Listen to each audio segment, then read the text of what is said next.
I wanted to talk about this MegaChurch pastor, who I believe is the founder and creator of one of these churches I've actually heard of before. I didn't know who he was, but what he is accused of is very heinous.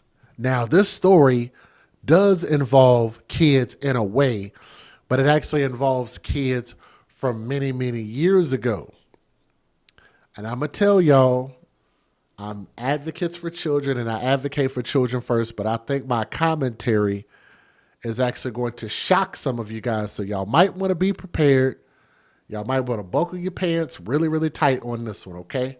Because I think my commentary is actually going to throw some of you guys off. Some viewers may find the following content offensive and controversial. The information in this video comes from multiple sources, including court records, official police charges, news web articles, and interviews. This video commentary also contains my personal opinions about the facts of this story. The point is to use this story as a cautionary tale in hopes of preventing tragedies like these to children going forward. Viewer discretion is advised. That is your official disclaimer. So I'm getting this story from Oklahoma.gov, which is from the government website.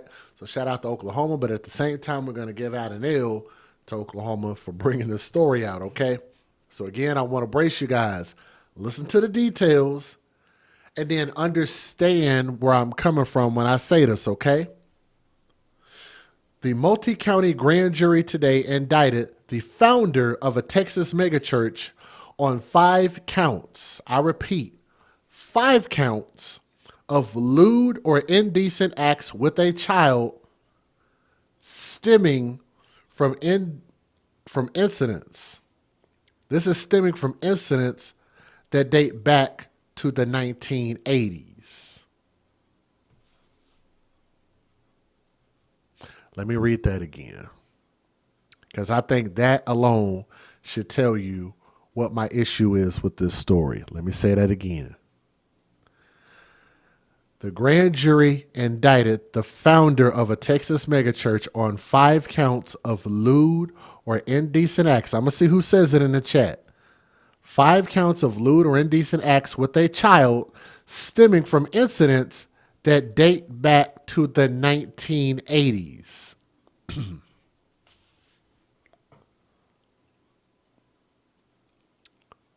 As a precursor, that would mean that this happened before I was even born, and I'm in my mid-40s. Close to mid-40s.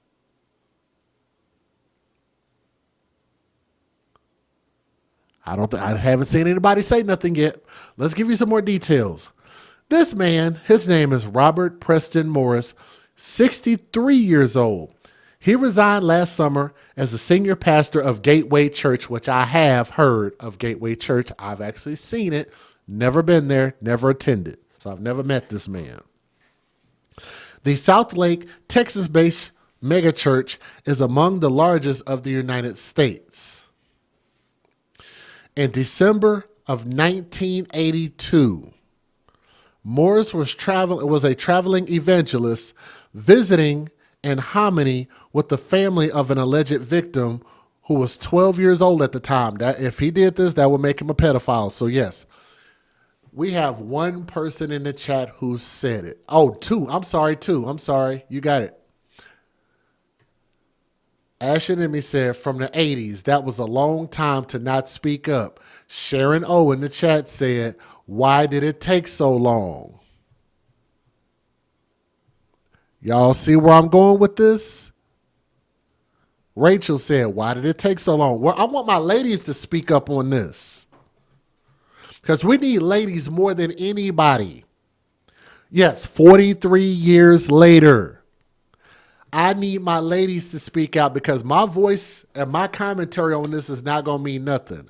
But what is going to matter is for this to matter enough to ladies, because this man allegedly abused a girl. Okay? We're always talking about protect women. I think the people that should protect women more than anybody is other women. Speaking up for other women. Standing up for other women. Don't y'all think that 43 years ago is a lot of time to pass?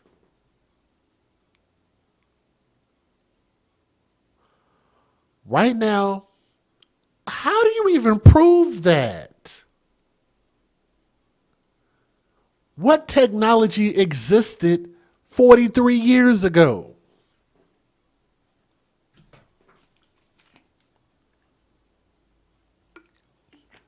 I'm going to tell y'all this. If they somehow found out that this man had a video recorder or pictures or anything like that, oh, his ass is going to be toast. And his soul is going to be required in hell. Believe that. Outside of what this woman is saying, this makes this very, very odd. Okay? Let me finish telling the story. I'm not victim blaming. I'm not victim shaming. I'm not victim nothing. I'm just saying 43 years is a long ass time. That's all I'm saying. Now,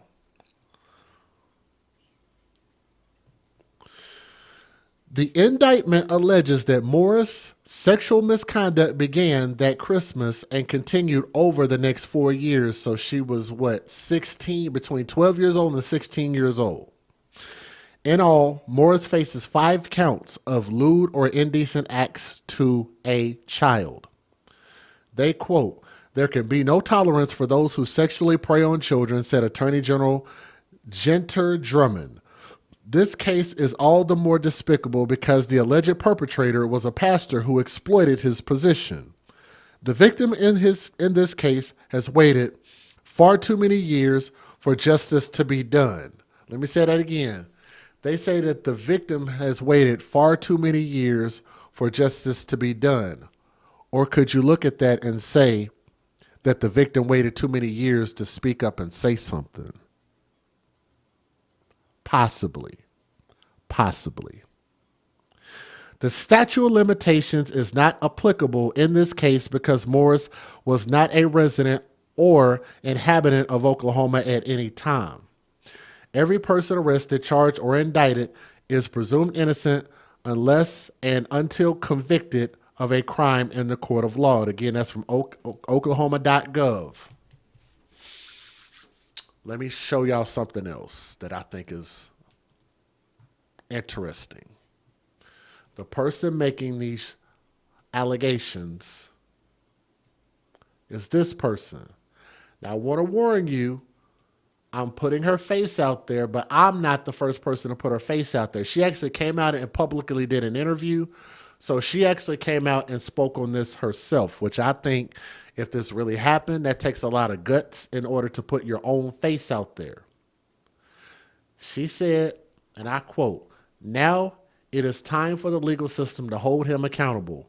My family and I are deeply grateful to the authorities who have worked tirelessly to make this day possible and remain hopeful that justice will ultimately prevail." Her name is Cindy Clemenshire.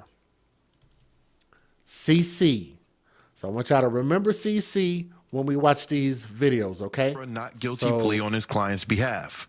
Well, that's playing. I didn't mean for it to play. We'll get back to it. Here we go. Federal law allows citizens to reproduce, distribute, or exhibit portions of copyrighted motion pictures, videotapes, or video discs under certain circumstances without the authorization of the copyright holder. This is called fair use. It is allowed for purposes of criticism, news reporting, teaching, and parody, which doesn't infringe of copyright under 17 U.S.C. 107. Let's take a look at these news videos. If y'all would do me a favor and hit that thumbs up. Let me know what you guys think in the comment section. I am not trying to absolve a man who might have done something heinous, but what I am saying is it's a very, very strange situation to say that now you look up 40 plus years later and now you say something. So you did not say something in your teenage years, your later teenage years when you became an adult at age 18. You didn't say anything in your 20s. You didn't say anything in your 30s. You are now saying something, in your 40s or 50s? The whole thing to me is just very, very strange. Strange. Tithing covering news that matters. Fox 23 News at 9 starts right now. A former Texas megachurch pastor has been indicted on child sex abuse charges here in Oklahoma. So glad you're with us tonight at 9. I'm Shay Razi. And I'm Nathan Thompson. Oklahoma Attorney General Gittner Drummond announced Pastor Robert Morris was indicted on 5 counts of lewd or indecent acts with a child. Fox 23's Morgan Martin joins us live. Morgan, you looked into these documents and into Morris's past.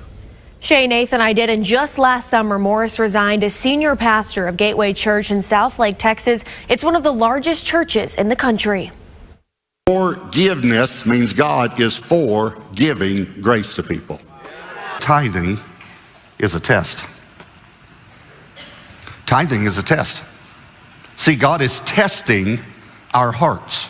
These are videos Fox 23 found of Morris preaching in various churches. Court documents say the alleged sex abuse started in 1982 in Hominy in Osage County and lasted 4 years, starting when Morris stayed in the victim's home in Oklahoma at the invitation of her parents when Morris was a traveling preacher. The victim, Cindy Clemishire, went public about the accusations last year. She says it started when she was 12. When she was 17, she says she finally told her parents what was happening. It's unclear if the police were ever involved at that time. In a phone conversation, Clemishire told Fox 4 in Dallas she's grateful Morris is no longer a pastor at the church, but disappointed the Board of Elders let him resign, saying he should have been terminated. Fox 23 looked into the months of controversy at Gateway Church and found a release from June of 2024 that said in part, "The Board of Elders called a special meeting and accepted the resignation of our senior pastor, Robert Morris, this past week. Gateway Church is committed to protecting people, first and foremost children and the most vulnerable. Abuse simply cannot be tolerated." Then in July, the church released an apology to Clemishire on behalf of the church for the pain she endured, further apologizing, saying in part, "We want to clarify that we believe the incident was in fact sexual abuse of a child, and any description falling short of that does not reflect our or Gateway Church's position. We are in no way trying to cover up or minimize the situation, and we want to thank Cindy for coming forward and bringing her experience to light." Clemishire released a statement on today's indictment saying in part, "After almost 43 years, the law has finally caught up with Robert Morris for the horrific crimes he committed against me as a child. Now it's time for the legal system to hold him accountable." Now we're working to find out if Morris has been arrested, and we'll be sure to bring you updates here on air and on fox23.com. Live in studio covering news that matters, Morgan Martin, Fox. So for those who might not kind of understand my position with this, and I'm definitely going to be sensitive, okay? So I'm definitely sensitive. If this happened, look, I want him to go to prison permanently if that's the case. Late justice is still good justice, okay? Let me say that again. Late justice is still good justice, but at some point you'd have to ask, why 43 years? Not 3 years, not 13, not 20, not even 30. 43 is a long amount of time. I know people that die of natural causes in 40-something years, right? So here's the reason, and most important reason I want y'all to remember, because I am the Advocates for Children, AFC podcast, that is us, and I want y'all to understand what my bigger message is. Does anybody know what my bigger message is? Do y'all want to type it in the chat? And for those who might not understand why I'm saying what I'm saying, would y'all mind telling people what I actually mean in the chat who might not understand? What I am saying is that if this is what this man did, if this is what this man is capable of, and if this is what his actions were, then there is a good likelihood that this was not the only incident that he did this. He probably did this more often to other kids. And the longer you let this pedophile go, the more that this pedophile gets a chance to commit pedophilic behavior. Let me say that again. The longer you let a pedophile loose, the more they get a chance to do pedophilic behavior.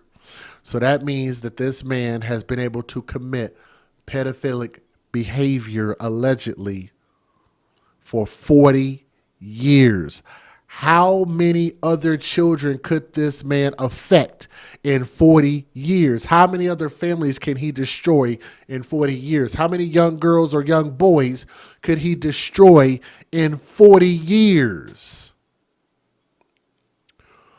For whatever reason, and for any reason, for a person to wait any length of time to say something, whether it be for fear, whether it be for embarrassment, or whatever the case is, I implore, whether it be men, whether it be women, whether it be girls or boys, to speak up immediately, because if it happened to you, it is more than likely going to happen to somebody else. It's like a disease. It's like cancer. Unless you cut it off at the head, it's going to continue to spread and damage the rest of the body, the human body, the community, your family, your friends, your churches. Does everybody understand where I'm coming from?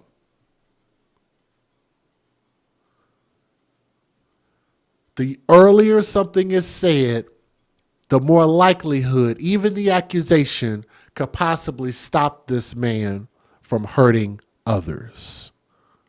To me, 43 years, for whatever freaking reason, is way too much time.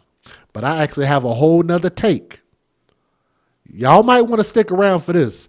I'm going to let 2 more videos play, and then I'm going to give you a whole nother take in a way that maybe y'all didn't think about. The founder of a North Texas MegaChurch has now been indicted on multiple counts of indecent acts with a child. Fox usually identify victims of alleged sexual abuse. That indictment coming down just earlier tonight. We've got our Andrea Lucia joining us now because she's been covering this story for the past year. And Andrea, I know you're actually hearing from the victim in this case. What is she saying to you tonight? I mean, she called news of the indictment incredible. Cindy Clemenshire was 12 when this happened.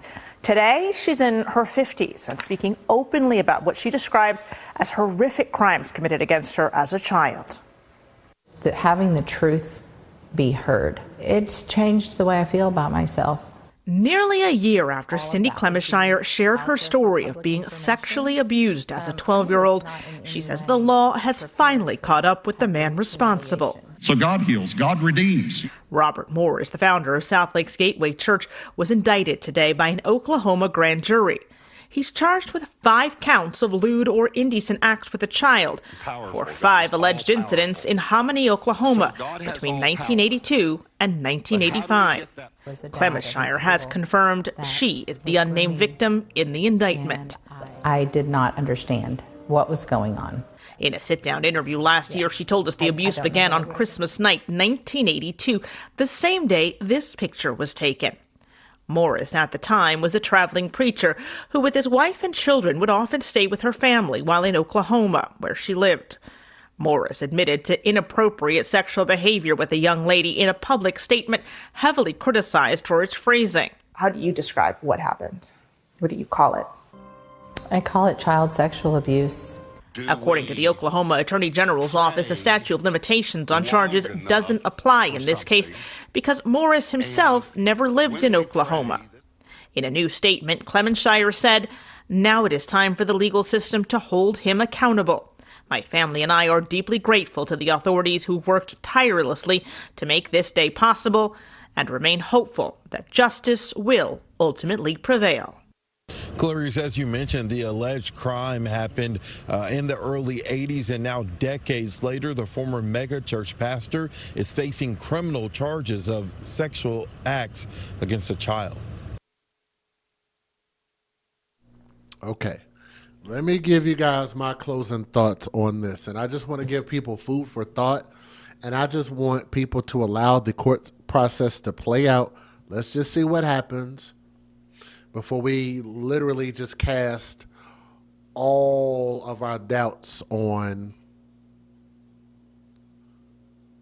him being guilty. Before we literally just cast all our votes on him being guilty or anything like that. Let me say this. How do you prove these allegations? You describe it. You talk about it. Is there going to be a time where maybe she went to the hospital and reported something medically that could be proved? Parents' testimony. I mean, are her parents still alive? If she's in her 50s, that means her parents have to be dead by now, possibly 5, 6, 7, 8, 9. That means her parents would almost have to be 100 years old, between 90 to 100 years old. And 43 years if she's 50. No. Well, I got that way wrong. So I'm gonna say 20 years older than her. Okay, I got that wrong. So that make her parents between 70 and 80. I'm sorry. I gave them way too many years there. So if they're alive, can they qualify this story? Did they know? Why didn't they say anything? Was there anything suspicious? Did he admit to something? Here's another thing. Just some food for thought. Just if I can play devil's advocate just for a second. They could be 70 or 80. Yeah, I'm sorry. I just thought about that. I was like, wait, that was way too many years. Okay, so think about this. I think late justice is good justice, okay? Just to let y'all know, again, if he's guilty, he's guilty. If he did it, he did it, and he should be excoriated for it, and he should face some prison time for it. But what if this ain't true at all? Have y'all ever thought about this? What if it's not true at all? What if it's just something about this person or something he said or anything, and I don't know. I'm just playing devil's advocate and just saying, what if this is all bullshit? And this man's career is being ruined. His name being ruined, and he would never recover from the accusations. Are there more victims? More people would have to speak up. I'm just saying there would be a much more believable situation here if you had more victims. But the fact that this was 43 years ago, I don't really know how you prove it. He said, she said. That's rough. That is really rough. I'll be curious to see how this turns out, to be real with you. But again, if this happened to her, I think that she deserves her justice. Let me say it again. Let me back that up. CC, right here, this young lady deserves her justice. Flat out. Let me know what you guys think. I just think that's a lot of time in there. We're going to have mixed thoughts, mixed emotions, so please don't attack people in the chat. We're just trying to figure this out together, sort it out, and then we'll go from there. When we get some more facts, we'll talk about it, okay? Thank you.